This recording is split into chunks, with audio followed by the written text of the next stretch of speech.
Hi, it's me, Jimmy. First of all, I'd like to point out that this video is solely for the purpose of people working for or with Corporate Photography Melbourne. So if you're not working for or with Corporate Photography Melbourne, well, there's pretty much nothing I can do about it. But just know that you're out there making this very small business owner very sad by stealing his proprietary information, which isn't very proprietary because it's it's information that took me a long time to figure out on my own. Yeah, so by stealing it and using this information, you're being a jerk. So there. Yeah, bet you feel bad now. Now, for those of you who do work for or with Corporate Photography Melbourne, today we're going to be talking about retouching, and what really separates Corporate Photography Melbourne apart is our retouching service. Because, 9 times out of 10, people do not want to have their corporate photos taken. They are getting them done because the company has said, okay, we need to up our online presence or whatever, and they're forcing their employees to get their images taken. So, they don't actually want to be there. No one really likes a corporate photo because it's not like a regular family portrait where you're dressed in nice clothes and you got like a wind machine or you're in a park or you got your dog or something like that. It's all very boring, it's all very structured. It has to be a certain way 9 times out of 10. And they don't get to choose that. They have to wear their corporate clothes, blah, blah, blah, blah. It's our job to make them feel more at home and more comfortable. So when we say these images are being retouched, usually it'll make them feel so much better about the whole process. Booty strawberry, buddy. That was my dog. I wonder if I should have a webcam for this. Okay, anyway. That being said, then you actually have to follow through with the retouching and everything that you promised them that you could do with their whitened teeth and their less red face and their beautiful looking smiles. So, that's what we're going to work on today. The software that we're going to be working with today is Adobe Bridge, which is just here. We're not actually going to be using a whole lot, so you don't have to worry about that one. Adobe Camera Raw, which is a free add-on for Photoshop, and Adobe Photoshop CS6. This right here is Steve. He was a super nice guy, but he was not looking forward to getting his photo taken. We actually got this on his 3rd try, as you can see, but he was really worried about time and how he's gotten a bit older, as I'm sure we all will worry about at some point in our lives. But we were able to get a really great natural smile out of him. I told him that the photos were being retouched, and that, again, put him at ease. We got some great shots, but now we're going to make him look still like him, but like a version of him that's had a really, really great night's sleep for the last 10 years. And has just come back from vacation. In Hawaii, why not? So let's get started. I'm just going to open this up in Adobe Camera Raw. Now this is why we shoot in RAW, because you get so much more flexibility. And I'm sure as a photographer you completely understand the importance of shooting in RAW versus JPEG, but just in case you don't, always shoot in RAW, don't shoot in JPEG. It makes editing images so much easier and you have so much more flexibility in post. I know it takes up a huge file size, but what can you do? The first thing I like to do is add a little bit of contrast. That should be good.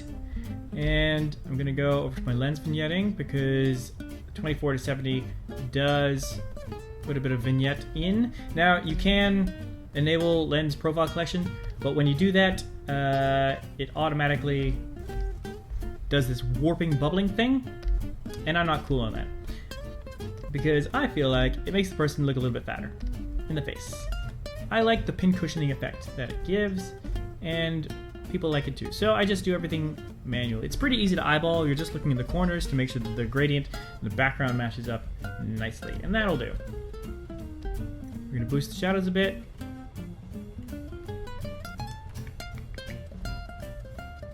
Up the blacks a bit, the whites a bit.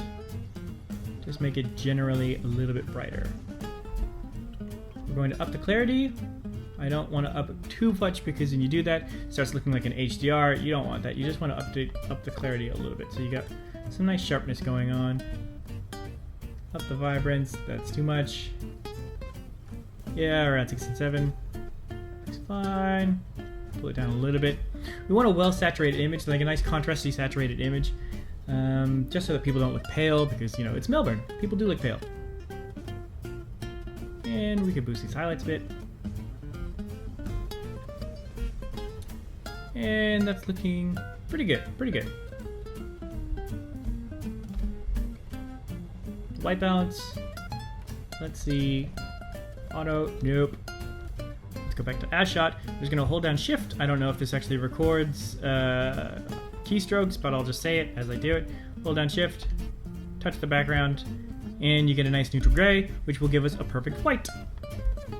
And that looks pretty good, except I do remember I have worked for Proludec before, the company that he worked with, and they like a little bit of a warmer image. So while this is a good neutral, we're just going to warm it up a touch. And that looks pretty good. I'm happy with that. So this all looks good, good global corrections. We're just gonna come over here for a bit and use the brush tool, and this is gonna give us some more targeted corrections. We're just gonna use the bracketing buttons to go up and down in size. And we're gonna zoom in a little bit. Hello, Steve. I've got my size set to 7, feather to 100, flow at 40, blah, blah, blah, blah, blah, as you can see. And I just want to boost these shadows a touch on this side of the face.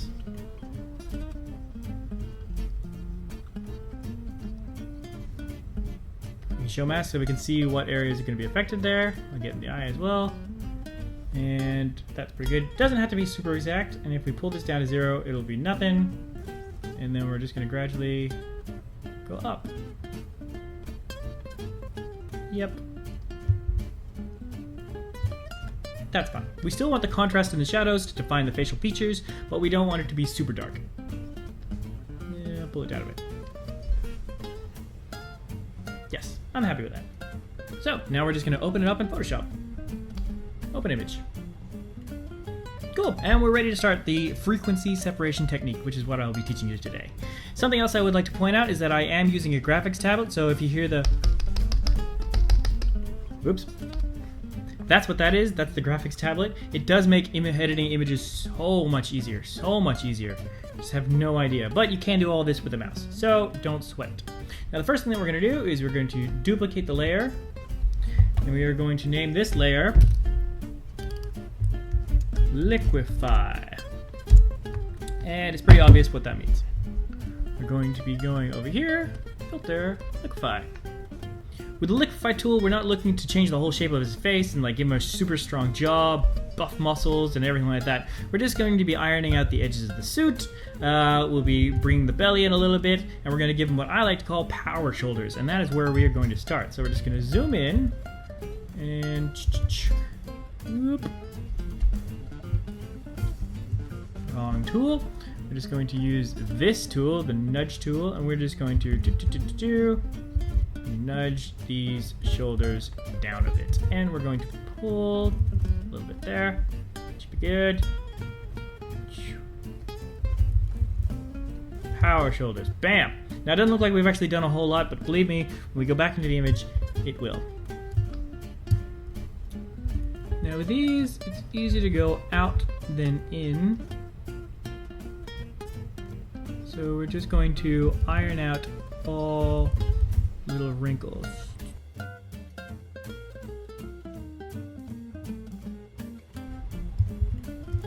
Okay, and that should take care of the arm. Now, there's a time when you should be using a really small brush for these, and then there's a time when you're going to be using a very big brush for these. And the big brush for these, we are going to be moving this over like so.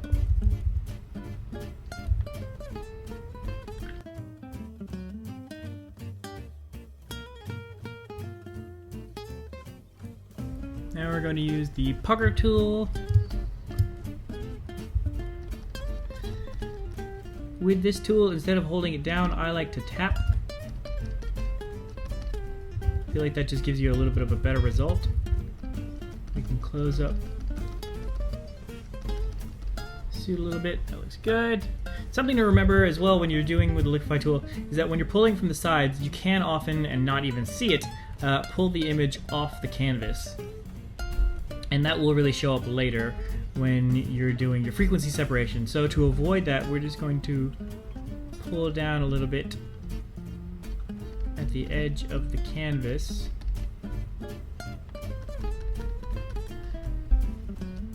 Good. I think that should be alright. That should be alright. And again with the pucker tool, just because we pulled the arm out a little bit.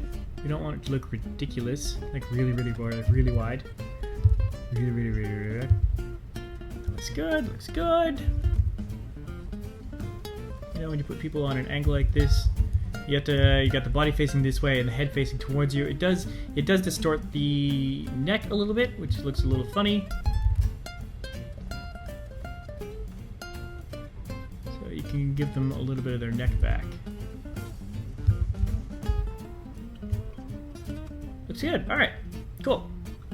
Hit OK. Bam. So, what have we done? Ah, the physique. The physique just looks so great, doesn't it? And like I said, this still looks like him, but it looks like, you know, him if I told him to suck it in. Him if he had like a really well-tailored suit and like had the shoulder thing in. Him if he hadn't been turning his neck towards me. So, it's still him, but a slightly more corrected version of him. Okay, so now we're ready to do our frequency separation part. What this means is that we're going to separate the image into two layers. Our low layer, which is going to contain all the color information, and a high layer, which is going to contain all the texture information, high frequency and low frequency. The way that we're going to do that is actually by making an action so that you don't have to do this every single time. You'll just be able to bring the image in, liquefy it, and then hit go on this action, and it's going to save you a whole lot of time. Aren't I nice? How nice of me to show you how to make the action. It'd be even nicer of me to actually make the action myself and then put that up as a download for you, but I'm not that nice. So we're going to come over to our actions panel, make sure that's open. We're going to create a new action and we're going to call it frequency separation. Excellent. And you can see the red dot, so we know that's recording. We're going to go duplicate layer. That's good. I'm going to call this one low for low frequency, this one high for high frequency, and we're actually going to make another layer, a new layer with nothing on it, just between low and high, and that'll come into play later. Then we are going to group all these together with Apple G, or you could just right click and say new group. And now we are ready to start frequencying. Come over, once you turn off the high and that layer, we're going to come over to low, filter, blur, Gaussian blur. Now the amount that you blur your images is going to depend on how close the image is to the person's face. So if this was, say for example, just a really tight headshot of his face, this amount of blur might really blur everything out. And if it's a really wide shot where it's his entire body, this amount of blur might not blur anything. So it depends on how close the shot is, but I figure 12 pixels is usually a pretty good amount. You want to be able to blur out all these little imperfections that you can see here, creases, but you don't want it to be super blurry so you can't really tell what's going on. And I find that for a mid shot about this, 12 seems to work for me. So we're going to click OK. And then we're going to turn our high layer back on. We're going to be working on the high layer. And we're going over to image, whoop, apply image, and I already have the settings up because I do this all the time. But the settings that you want to make sure that you've got is you want the layer to be the low layer, the low frequency separation, the blending mode be set to subtract, you want the scale to be 2, and you want the offset to be 128. Everything else should probably be set to all that stuff anyway. But if it's not, just make sure that your image looks like this. I mean, your settings look like this. Click OK. Then we're going to come over here to our blending panel, and we're going to set the blending mode to linear light. Now, if you've done everything correct, it should look like you haven't done anything at all. Hooray! And it does! So we turn these back on, nothing. Turn them off, nothing. But what you've actually done is you separate it into low layer, which is our texture, our colors, turn these back on, and you've got your texture layer. And if we turn these off, that's what it looks like. Now remember before when I was saying when you liquefy things, you can accidentally pull them off the canvas and not realize it. Obviously when this is on, it's really hard to tell, but when it's off, you can easily see that we have pulled this off the canvas. So that's going to be an easy fix, and we will fix that later. But for now, we are just going to stop recording, which we probably should have done a little while ago, because now it's got all these other things turned on and off. But that should work. So we're just going to come over here. We're going to grab a new image, open image. This is just a test to make sure that everything worked. Duplicate layer. Yep, gotta call that one Liquify. Excellent. And frequency separate. Bam! Look at that. See? It's already created the low layer for you. got our mystery hidden layer, and it's got our texture layer. So that's what you're going to be working with every single time. Close that, and we will get back to our image. Cool. So now that we have this set, we're going to start working with the color layer. So the first thing that I want to do is tackle all these wrinkles. So you got that one, that one, that one, that one, that one. Got some wrinkles here, got some very severe wrinkles here, and then we'll take care of the face after that, but we're going to focus on the suit for now. What we're going to do is turn off those layers, because I find it easier to work on just the low frequency layer. It makes it a little bit easier to tell where things are going wrong and where you need to focus your attention. And the tool that we're going to want is the clone stamp tool. We want to change our opacity to about 20%. Flow will stay at 100, and we're going to say current and below. Make sure that. And then we're going to take our mystery layer and turn that on. Cool. And I don't know. Oh, still got 20% there. That's why it's not working. So we can turn on a mystery layer. Again, I'm just controlling the size of the brush by using the brackets. And we're going to hold the Alt or Option to sample just below and go over. Ah, and it's gone. Bam, and it's gone. Bam, and the dirt is gone. See how that works? And when you turn the texture layer back on, oh look, it's all gone. And we can turn this off to see what we've done.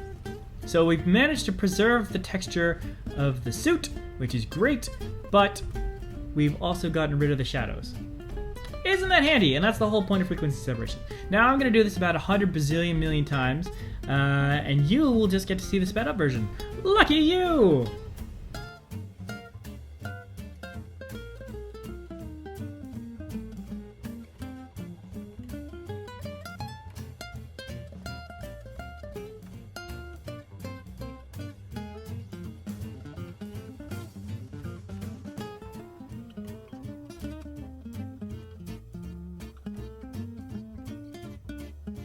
Okay, and that should about do it for the suit. Now, if we turn off all the layers, we can see what it looked like before. Oh, so wrinkly. And then we turn it on. Oh my god, it's so clean and pressed. Isn't that amazing? Now, you can get a little bit, it can get you some weird artifacting when you do like layers that were really dark and then you make them a little bit lighter. But just keep an eye on it while you're working, and you can fix things that happen later. Now the reason that we work on this mystery layer right here, layer 1, is so that we don't actually do any changes to the image itself. So if we turn this layer off, we still have all the wrinkles in it. Basically, all this layer contains is the information that we put on it from the clone tool, which is why we say current and below, because it's working on this layer, but it's getting the information from the low layer. It's basically just a step in case you go, oh, I've gone way too far with that. You can slowly pull wrinkles back if you want to do that, or you can get the erase tool and you can erase specific parts of this image without having to undo all of your work. It's basically just a little safeguard that I put in to prevent me from having to go back and redo everything if something goes wrong. Now we're going to do a little bit in the face. It helps to identify the areas that you want to work on before you get super close to the image and you actually start working. And the areas that I usually work on are a little bit under the eyes, even out the shadows around the nose. You usually get a really hard shadow in here and here. I like to lighten that up a little bit. Around the Adam's apple area here, you are supposed to have a shadow there, but we're just going to fix this little bit of shadows here, and I might see if I can fill in his beard a little bit because it's a little bit patchy and a little bit gray. And for the eyes, I'm actually going to leave the high layer on while still working on this layer so that I can see what I've done and not get carried away. So that's good. As I said, this is the opacity is set to 20%, but you can change the opacity to whatever you want. I like to use a nice low opacity. That way, it just gives you a little bit of a more natural result while you're doing your work. You can go full blast and go 100%, but it won't give you as good a natural result. So I work with a low opacity and I do multiple takes. multiple passes. That's good. That's good. And again, the whole point of frequency separation is being able to work on the tones of the image, the colors, the shadows, the highlights, while still preserving all that lovely texture that the camera companies spend so much money developing very pretty sharp lenses for us.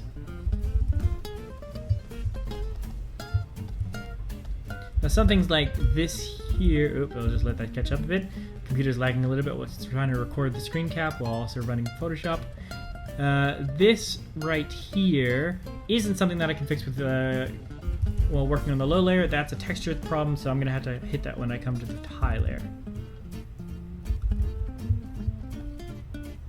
Just gonna that a little bit. Lighten that up a little bit. It's good. It's good. We got a really powerful dark spot there, so we're just gonna lighten that up a little bit. Yeah. That's good. It's always a good idea to zoom out and take a good overall look at your image every now and then. And we're gonna turn that off.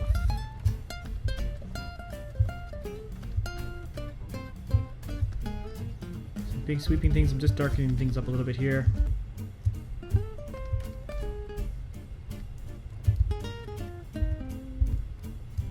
Good. And again, turn that off and on again. You can see the changes that we've made. It all looks really good.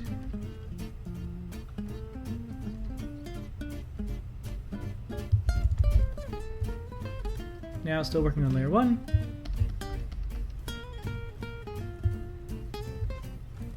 This is really going to start to lag once I get more and more layers the further I get into this.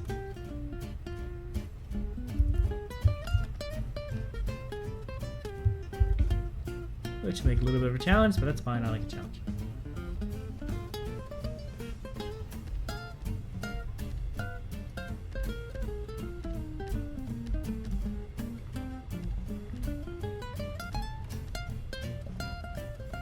Excellent! Oh, that looks so much better already. Already! You can't get carried away with this, and it is easy to get carried away, but like I said, every now and then, just come out, get a full, broad view of your image, and you're going to want to collapse that and just take a look at the original, take a look at what you've done, and make sure that it still looks like the person that you're working on. Just a well-rested, well-relaxed version of them. Looks good. Alright, let's work on some of the texture. Now, I've identified, you can see the stitches here, 1, 2, 3, 4, 5, or 6, I can count, I can totally count. And we are going to come over here to our healing brush tools. What we're going to try, we usually do the healing brush tool because it gives you a little bit more targeted, I guess. You can tell it to where it's going to pitch the texture, as opposed to the spot healing tool, which it just guesses. So for these, we're going to use the healing brush tool and see if this works. There is a lot of texture here, so it can get confused, and we're just going to sample below it. We're going to try and take out these stitches.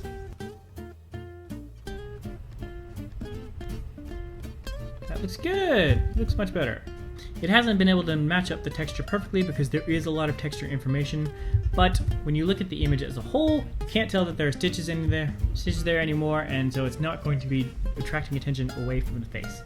And now we'll come in here and actually start working on the face. Now obviously, if we wanted to, we could come in here with the healing brush tool and fix every fine line, wrinkle, and everything like that, make him look 20 years younger, but obviously that is not what we want to do. We want to make him look like it's still him, but you know, a well-rested, well-relaxed version of him.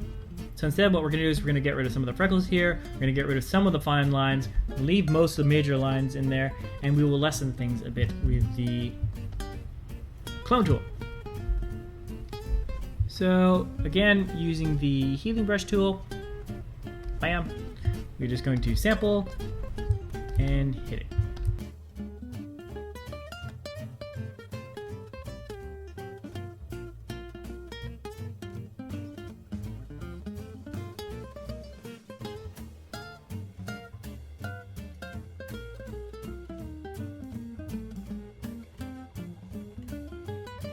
Okay, I'm pretty happy with that for the healing brush tool. As you can see, we've left in a lot of the lines, but if we turn off these layers, see, we've actually done quite a bit. Now this is in with combination of the fixing of the low frequencies with the color as well. So the change is quite dramatic, but that's what retouching is all about. Doing a lot of little things, and they add up to big changes. I actually haven't done any on the neck yet, so I'm going to do that now.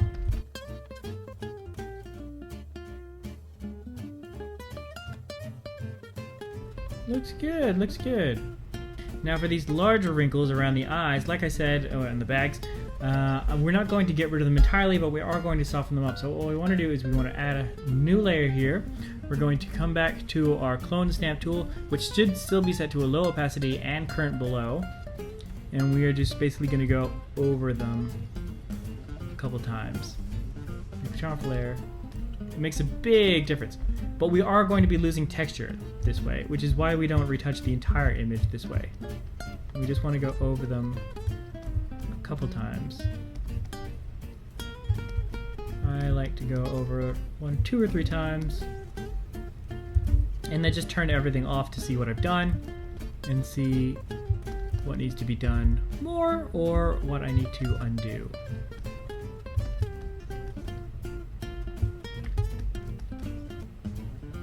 And when you're sampling these, you want to try and sample areas that have a similar brightness and texture, obviously.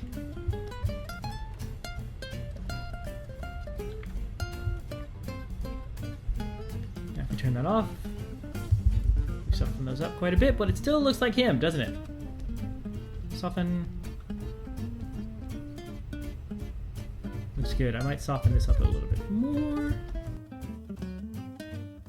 Excellent, looks good. So, turning all those off again. I like to keep the Liquify layer on. And it's really coming along, isn't it? Alright, the next thing we're going to do is the yellow teeth. And this is a super easy one. Just kind of come in here, we're going to select yellows. We're going to desaturate those entirely. And what that's going to do is it's going to take the yellow out of the entire image, not just the teeth. And so what we have to do is holding Option Delete. Yes, we want to make sure that this mask layer goes entirely black. And that's going to undo basically everything. And we're going to take our paintbrush tool, make sure that we've got white, 100%. We're going to paint in the areas that we want affected if you don't know masks. Now sometimes, I'll get to that later. Looks pretty good. Bam, yellow teeth. Fixed. Now, we don't want them to be entirely white, so what I'm going to do is I'm going to take the opacity of this layer and I'm going to, you can go to 0 and they're entirely yellow, go to 100 and they're entirely not yellow, but probably going to go about 60-68%. It gives you a nice natural result, whereas teeth are whiter, but still human colored.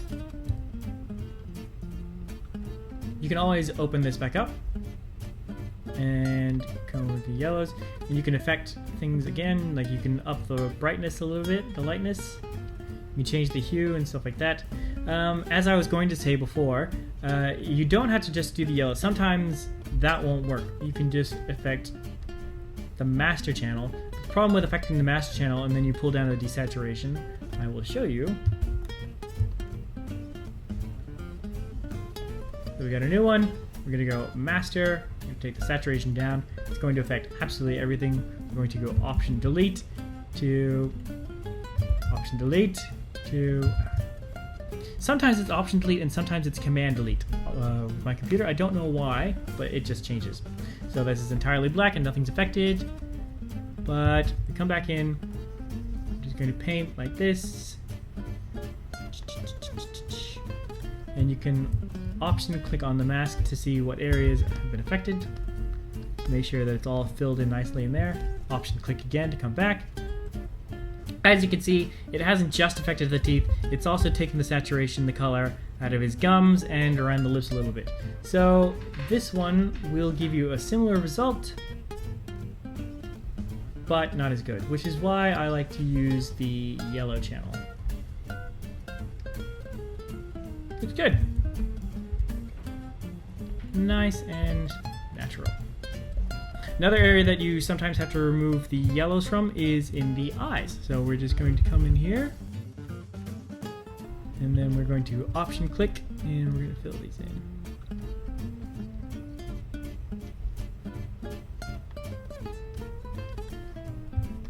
Option click again. Beautiful. Alright, now the facial redness. Now, when everyone gets their photo taken, they blush. It's just a fact of life. Everyone blushes, and they're going to add a lot of redness to the face, but lucky for us, that's an easy fix too. So we're going to make another hue saturation layer. We're going to come over, we're going to do reds, just reds. We're going to use this eyedropper tool, and we are going to pick a very red spot in the face that we're trying to remove.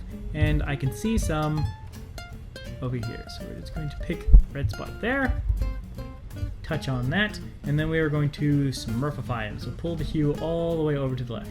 Oh, and he's nice and blue.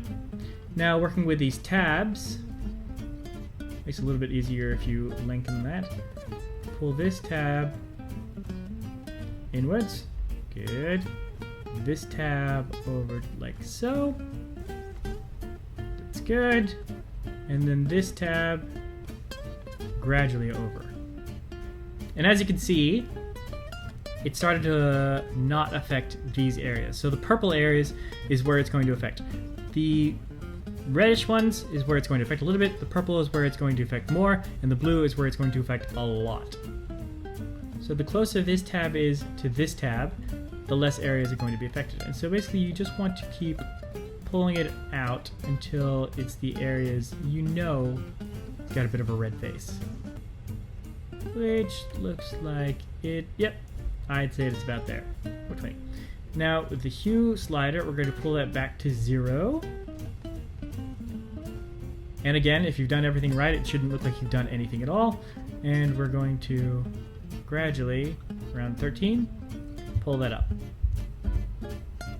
Excellent, excellent. So that looks much better. Yep, 13, that should be good. Now, you've also pulled the redness out of his lips. And say he was wearing like a red tie or something, it's gonna pull the redness out of that. So what you wanna do is again, whoosh, delete the layer, and then using your paintbrush tool, just paint in where you want it to be affected. But because he's not wearing any red ties and there's nothing red in the background, instead we are just going to paint back in the color into his lips. So black, because we don't want it to affect this layer on the layer mask. And give him his lips back. That's good. Just there. Fill this in. Excellent. So turn that off again on again. See, we've really reduced the redness.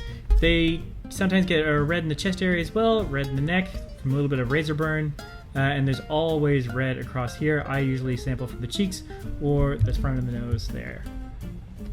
But as you can see, it's a big change. Once you put the red back into the lips, you can come back in by double-clicking this, go to your reds, and you could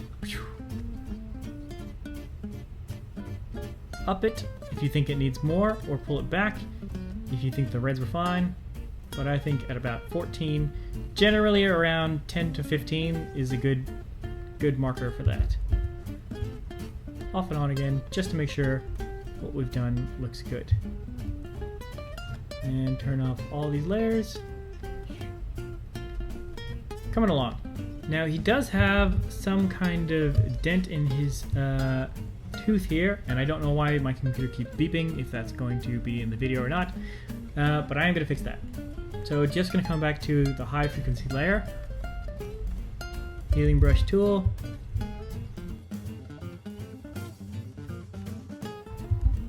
Easy fix. And he has a little bit of razor burn down here in the neck area, so I'm just going to use the spot healing tool for that.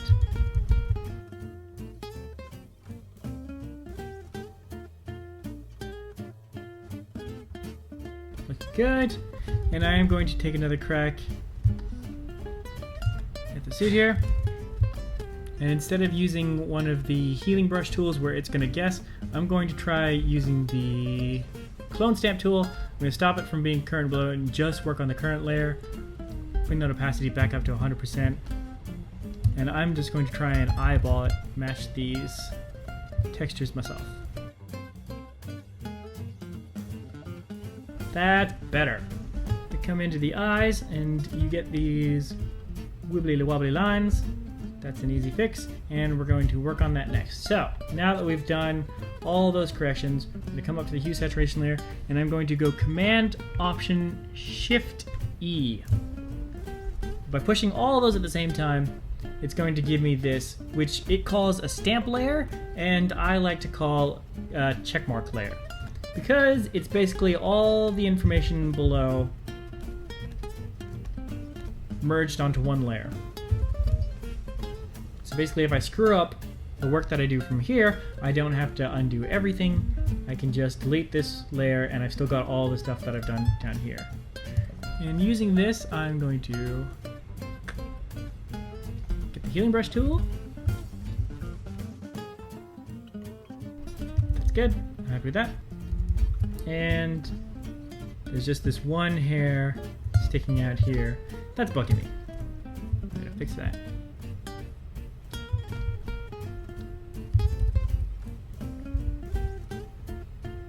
Excellent. Now, we're going to come back down here to the corners where we have this weird artifacting. Yep, that's worked there.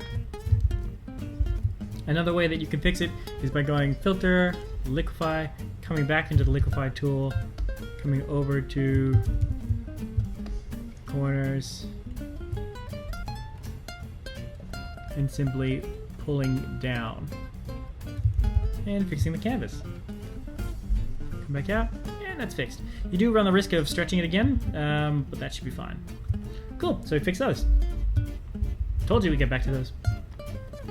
Another thing that we do while we're on this layer is fix this weird line that was bugging me before and I wasn't able to get. So we're going to use the clone stamp tool, switch current, opacity up to 100%, sample next to it.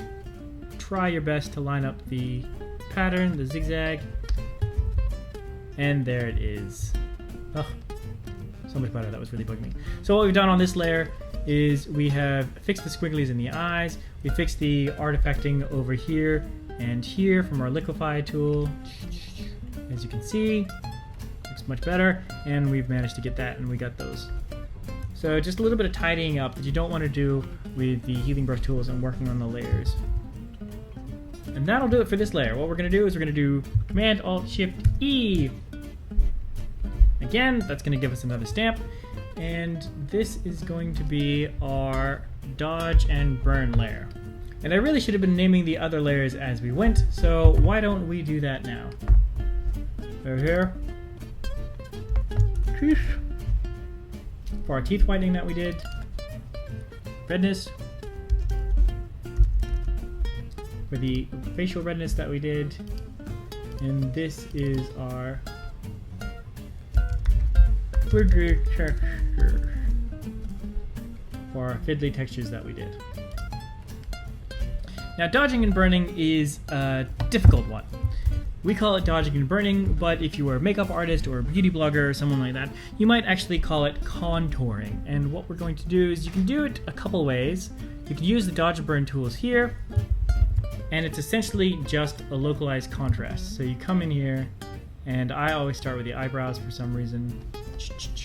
Make sure you're working on the right layer.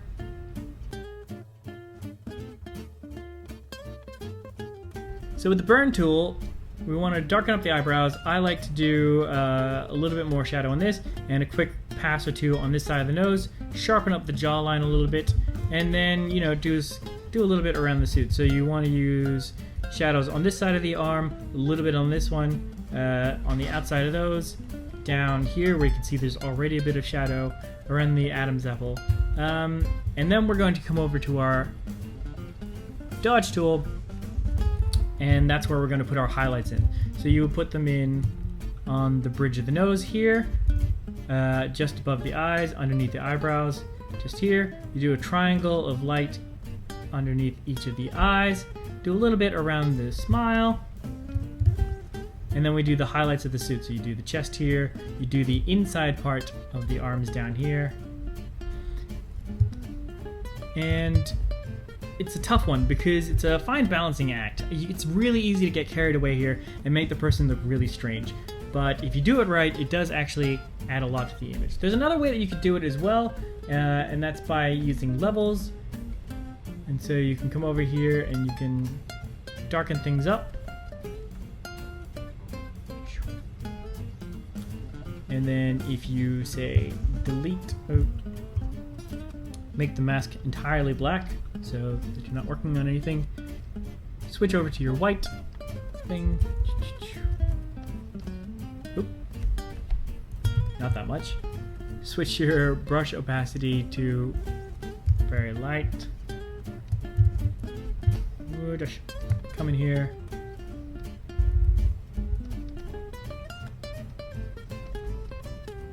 Just like this.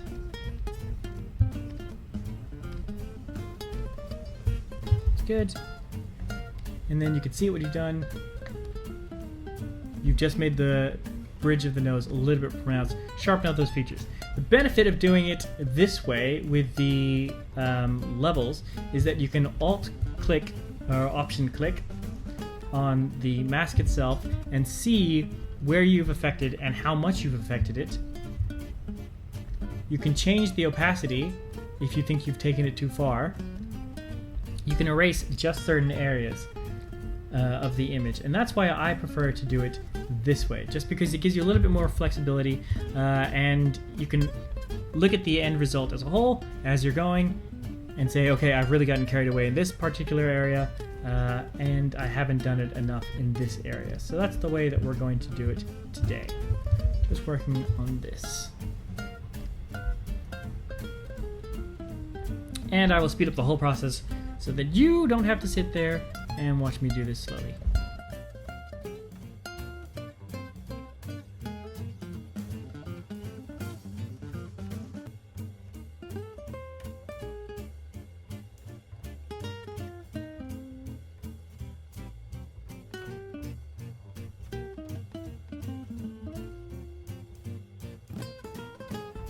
Okay, so that's the shadows done. If we click on the mask, you can see the areas that I've affected. This is his jawline. I have gone in here and fixed up, taken a little bit of the salt out of the salt and pepper of his beard. This would be his cheekbones here, just to give him a little bit more cheekbone there. This is the bridge of his nose. This is the area around his nose. And if we look at the wider image, you can see I've come down, done the arms of his suit. That's just the shadows here, just to make it a little bit more pronounced. I've also come in and I filled in a little bit of the shadows here, here, just hit the highlights to even out some of the brightness there. And if I turn it on and off, you can see what we've done. Now what we need to do is do kind of the opposite, actually. We need to create a highlight layer. So we're going to go Levels, and pull this across.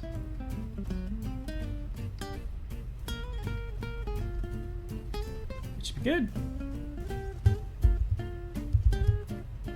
Delete so that the layer isn't doing anything. And then with our white, 100% white, the opacity probably about, 10 or 11. We can get started. Check the brush. That should be good there. Alright, let's do this.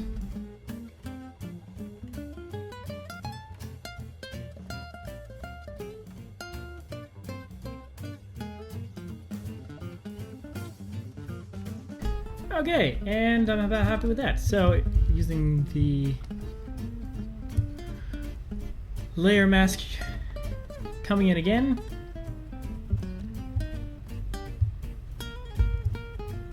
Okay, and I'm about happy with that. So, coming in again with the option tools, clicking on the layer mask so you can see what I've done. This is the bridge of the nose. This is that triangle of light I was talking about underneath the eyes, and then again I hit under the eye bags a little bit.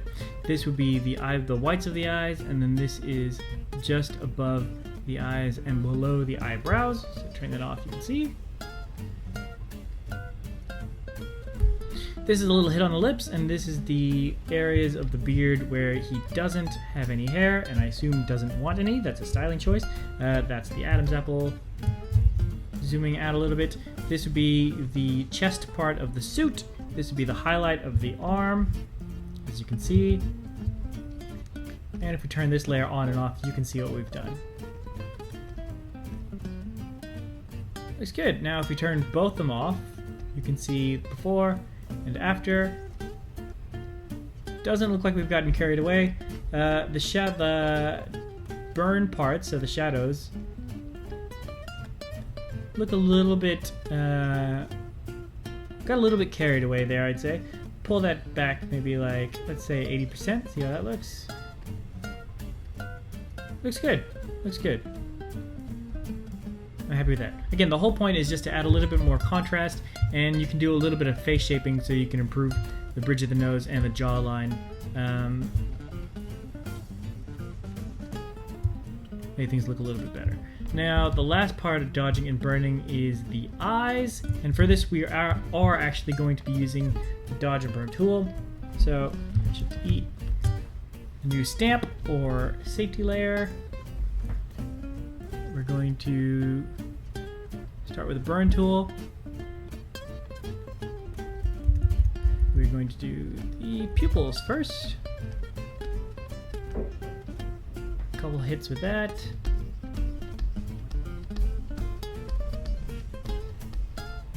Good, and then we're going to do the outside. A couple passes until you just start to see it getting darker.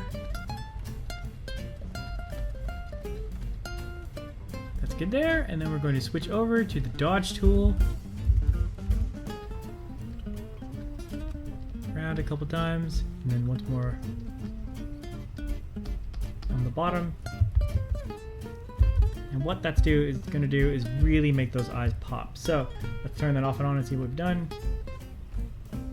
Bam! Poppin' eyes. Before, after.